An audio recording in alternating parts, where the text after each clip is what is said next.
राधे राधे दोस्तों, स्वागत है आपका राधे श्याम ऑफिशियल में। चलिए आज हम आपको सुनाने जा रहे हैं पुत्रदा एकादशी व्रत कथा। पुत्रदा एकादशी पर दान का विषय महत्व होता है। इस दिन शुद्ध मन से सफेद वस्त्र, दूध, चावल और शक्कर का दान करने से संतान सुख की प्राप्ति होती है। गरीबों को फल और गाय को हरा चारा भी जरूर खिलाएं। अगर संभव हो तो ब्राह्मण के पीतल का पात्र दान करें। यह दान न सिर्फ पुण्य देता है बल्कि घर में संतान सुख और सुख समृद्धि भी बढ़ाता है। भ्रत वक्त भगवान श्री कृष्ण बोले, हे राजन, इस एकादशी का नाम पुत्रदा एकादशी है। इसमें भी नारायण भगवान की पूजा की जाती है। इस चर और अजर संसार में पुत्रदा एकादशी के व्रत के समान दूसरा कोई व्रत नहीं है। इसके पुण्य से मनुष्य तपस्वी, विद्वान और लक्ष्मीवान होता है।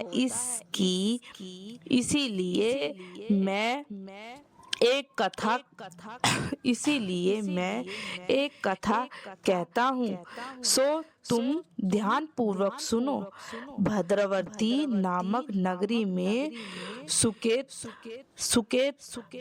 मान नामक का एक राजा राज्य करता था। उसके कोई पुत्र नहीं था। उसकी स्त्री का नाम सवैया था। वह निपुत्र होने के कारण सदैव चिंता में रहती थी। राजा के पितर भी रो रो के पिंड लिया करते थे और सोचा करते थे कि इसके बाद हमको कौन पिंड देगा। राजा को भाई बाधव धन, हाथी, घोड़े, राज्य और मंत्री, इन सब में से किसी से भी संतोष नहीं होता था। वह सदैव यही विचार करता था कि मेरे मरने के बाद मुझको कौन पिंडदान करेगा। बिना पुत्र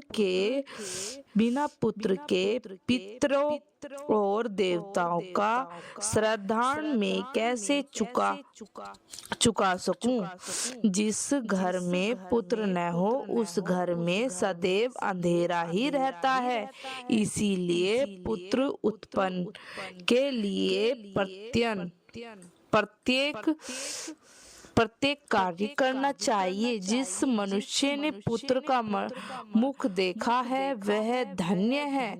उसको इस लोक में यश और परलोक में शांति मिलती है, अर्थात उनके दोनों लोक सुधर जाते हैं। पूर्व जन्म के कर्म से ही इस जन्म में पुत्र, धन आदि प्राप्ति होते हैं। राजा इस प्रकार रात दिन चिंता में लगा रहता था। एक समय तो राजा ने अपने शरीर को त्याग देने का निश्चय किया, परंतु आत्मघात को महान पाप समझकर उसने ऐसा नहीं किया। एक दिन राजा ऐसा ही विचार करता हुआ अपने घोड़ों पर चढ़कर वन को चल दिया तथा पक्षियों और वृक्षों को देखने लगा। उसने देखा कि वन में मगर, व्याघ्र, सूअर, सिंह, बंदर, सर्प आदि सब भ्रमण कर रहे हैं। हाथी अपने बच्चों और हथनियों के बीच घूम रहा है। इस वन में कहीं तो गीदड़ अपने कंकर कंकर राजा सोच विचार में लग गया। इसी प्रकार आधा दिन बीत गया। वह सोचने लगा कि मैंने कई यज्ञ किए, ब्राह्मणों को स्वादिष्ट भोजन से तृप्त किया, फिर भी मुझको दुख प्राप्त हुआ। क्यों? राजा प्यास के मारे अत्यंत दुखी हो गया और पानी की तलाश में इधर उधर फिरने लगा। थोड़ी दूर पर राजा ने एक सरोवर देखा। उस सरोवर में कमल खिले थे तथा सारंश, हंस, मगरमच्छ आदि विहार कर रहे थे। उस सरोवर में कमल खिले थे तथा सारंश, हंस, मगरमच्छ आदि विहार कर रहे थे। उस सरोवर के चारों तरफ मुनियों के आश्रम बने हुए थे। उसी समय राजा ने दाहिने अंग फड़कने लगे। राजा शुभ संकेत समझकर घोड़े से उतरकर मुनियों को दंडवत प्रणाम करके बैठ गया। राजा को देखकर मुनियों ने कहा, हे राजन, हम तुमसे अत्यंत प्रसन्न हैं। तुम्हारी क्या इच्छा है सो कहो। राजा ने पूछा, महाराज, आप कौन हैं और किस लिए यहाँ आए हैं? कृपया करके बताइए। मुनि कहने लगे कि हे राजन, आज संतान देने वाली पुत्रदा एकादशी है। हम लोग विष्णुदेव हैं और इस सरोवर में स्नान करने के लिए आए हैं। यह सुनकर राजा कहने लगा कि हे महाराज, मेरे भी कोई संतान नहीं है।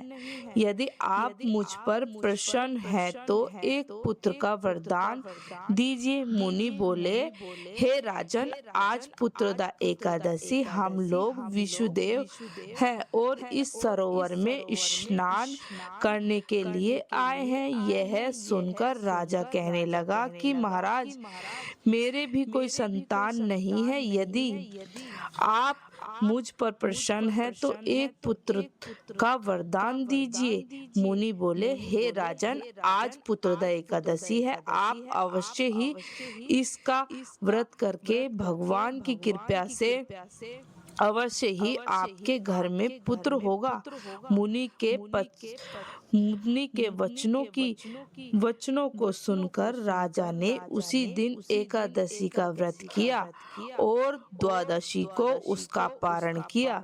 इसके पश्चात मुनियों को प्रणाम करके महल में वापस आ गया। कुछ समय बीतने के बाद रानी ने गर्भ धारण किया और 9वें महीने के पश्चात उनके एक पुत्र हुआ। वह राजकुमार अत्यंत शूरवीर, यशस्वी और प्रजा पालन हुआ। श्री कृष्ण बोले, हे राजन, पुत्र की प्राप्ति के लिए पुत्रदा एकादशी का व्रत करना चाहिए। जो मनुष्य इस महामय को पढ़ता है या सुनता है, उसे अत्यंत में स्वर्ग की प्राप्ति होती है, अंत में स्वर्ग की प्राप्ति होती है और उनके घर धन धान से भर जाते हैं। इस कथा को सुनने के बाद आपके मन में कैसा विचार आया, ये हमें जरूर बताइएगा कमेंट्स में। और जो वीडियो पर नए हैं, चैनल पर नए हैं, और चैनल को लाइक करना ना भूले, चैनल को सब्सक्राइब करना ना भूले, वीडियो को लाइक करना ना भूले। प्लीज़ दोस्तों, सपोर्ट कीजिएगा। धन्यवाद दोस्तों।